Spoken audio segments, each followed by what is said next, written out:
To the English teachers of the world, to mine of the past, and to the ones of the future, I urge you to stop. Stop teaching students this use of academic voice. Stop trying to fit a circle into a square, and stop trying to create a recipe for cookie-cutter writing. It's easy to follow a formula. It isn't easy to communicate.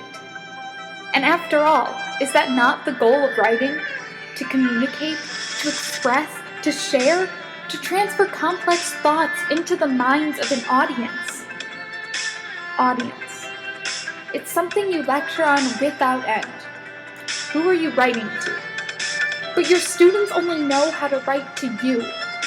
Shouldn't we prepare them for the real world instead of pushing them out of the nest, watching as they fail to speak their mind, articulate their argument, and win over those listening? I've seen students defend two opposing points of view as they search for professor approval. Seen students stumble and babble and fail a class because they were ingrained with the idea that every word they wrote had to fit into some impossible-to-reach academic mold. In every writing classroom, I have seen teachers taking the easy way out. Teachers building rules instead of possibilities. There are 189 million results on Google for academic voice. The ones on the first page alone all give the same rules. There is less than half when you look up informal voice, and even less when you look up stylized writing voice, which has 720,000 hits. We as a writing culture have solidified the idea that it's the academic voice and students have no choice. But yet, we prefer to read things that are different, interesting, stylized. We prefer to communicate in ways that dazzle our listeners, hook them on our topic. And that should be more than just an attention getter.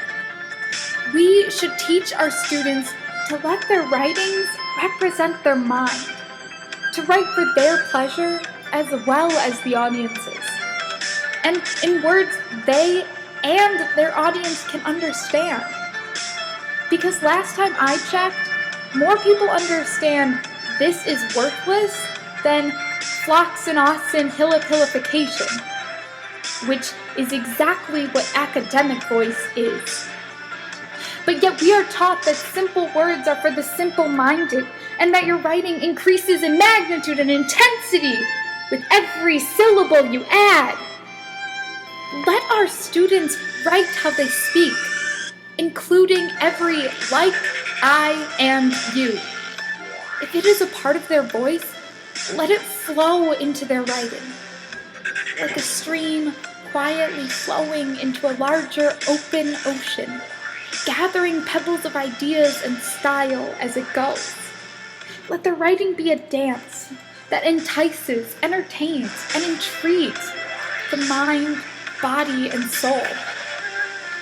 Let it jump to new heights, spin and move in ways you've never seen, smoothly, beautifully, and flirtatiously, with such an exquisiteness that enchants the reader to read on. As teachers, we must encourage and teach our students to become ballerinas and ice skaters when they write. Show them that it is okay to leap away from the solid ground in which they have been bound by the academic voice. Teach them to create something new, exciting to read and write, and mostly something truly unique, and therefore beautiful.